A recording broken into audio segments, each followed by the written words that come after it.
చేసినావు, ఇదే press meet పెట్టి నాయకులకు అందరినీ దూరం చేసినావు.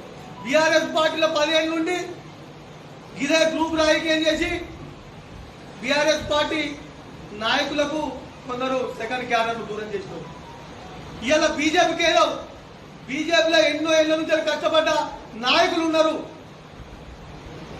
ఇలా మళ్ళా అదే దుకాణం పెట్టిన ఆడ గ్రూపులు తయారు చేస్తున్నారు. ఇప్పటికైనా ఆలోచించాలి కేంద్ర మంత్రి బండి సంజయ్ కుమార్ గారు. ఇసంటి ఊసరవేలిని నమ్మి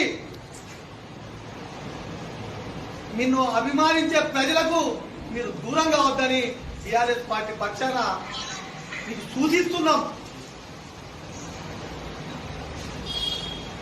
పొద్దుగా లేస్తే 5 సంవత్సరాలు మేయర్గా ఉండి పొద్దున్న లేస్తే వసూలు రాజయ్య